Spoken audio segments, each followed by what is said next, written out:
વિસાવદરના નવી ચામડ ગામે કાઠી દરબાર પરિવારમાં લગ્નોત્સવને લઈને આનંદનો માહોલ છવાયો છે. કાઠી દરબાર બાપભાઈ સામતભાઈ ખુમાણના પૌત્ર ચિરંજીવી જયપાલના શુભ લગ્ન તારીખ 13 ફેબ્રુઆરીએ નિર્ધારિત થયા છે. લગ્ન પૂર્વે જયપાલભાઈએ ચાવંડ માતાના મંદિરે પૂજ્ય મુક્તાનંદજી બાપુના આશીર્વાદ પ્રાપ્ત કર્યા. ગામમાં શરણાઈના સૂર સાથે લગ્નની તૈયારીઓ જોરશોરથી ચાલી રહી છે. મંડપ મુહૂર્ત, ભોજન સમારંભ અને જાન પ્રસ્થાન સહિતના કાર્યક્રમો ધાર્મિક વિધિ અનુસાર યોજાનાર છે. જયપાલભાઈએ ગુજરાતી સ્ટેનોગ્રાફર તરીકે ઉચ્ચ અભ્યાસ પૂર્ણ કર્યો છે. રિપોર્ટર હરીશ મહેતા, વિસાવદર. એના આધારે ઓળખાય ભાઈ આના હુરાપુરા આ ગામ છે, ફલાણા એના હુરાપુરા, આ એના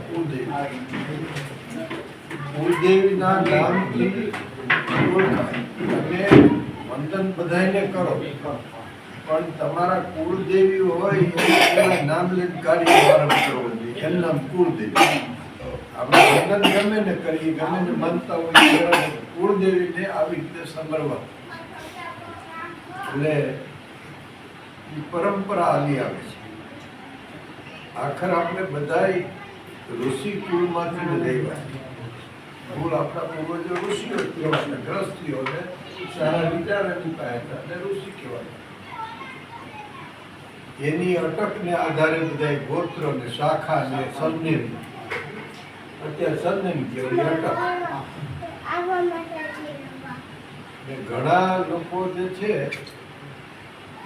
એ પ્રદેશ ચેન્જ થયો, યુદ્ધ મેદાનમાં હાર જીત થઈ, તો પછી પરિસ્થિતિ થઈ કે ગયા ખરા પણ કુળદેવી ઇનાઈ રહી. કુળદેવી જે છે ઇનાઈ ગમે ત્યાં કદાચ સંજોગો સાથ પરિસ્થિતિ એવી થઈ હોય કે વરાવા પડાવવાનો પણ બીજી જગ્યાએ થયા હોય એવા દાખલા બને.